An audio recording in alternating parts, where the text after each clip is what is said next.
టాలీవుడ్లో అత్యధిక fan base కలిగిన హీరోలలో మెగా హీరోలు ఒకరు. Megastar, power star, mega power star సినిమాలు రిలీజ్ అయితే ఫ్యాన్స్ చేసే హంగామా అంతా ఇంతా కాదు. మెగా ఫ్యాన్స్ ప్రస్తుతం ఫుల్ జోష్లో ఉన్నారు. అందుకు కారణాలు లేకపోలేదు. ముందుగా మెగాస్టార్ చిరంజీవి విషయానికి వస్తే, ఇటీవల మెగాస్టార్కు భారత ప్రభుత్వం పద్మవిభూషణ్ పేరుతో సత్కరించింది. ఎందరో మహామహులకు దక్కిన ఈ గౌరవం మెగాస్టార్కు రావటం పట్ల మెగాభిమానులు ఖుషీగా ఉన్నారు. ఇక మెగా హీరోలలో మరొక hero power star Pawan Kalyan.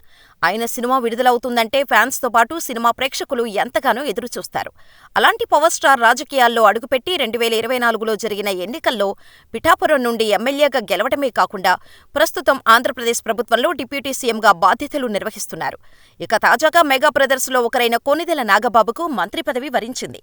Pawan Kalyan party Janasena స్థాపించిన నాటి నుండి ఎంతగానో కష్టపడి ఏ పదవి ఆశించకుండా వెనుక నుండి నడిపించిన నాగబాబుకు జనసేన తరపున మంత్రి పదవి రావడంతో మెగా ఫ్యాన్స్ జోష్లో ఉన్నారు. ఒకే ఫ్యామిలీ నుండి పద్మవిభూషణ్ డిప్యూటీ సీఎం, మంత్రి కావడం పట్ల మెగా ఫ్యాన్స్కి ఇంతకన్నా ఆనందమేముంటుంది?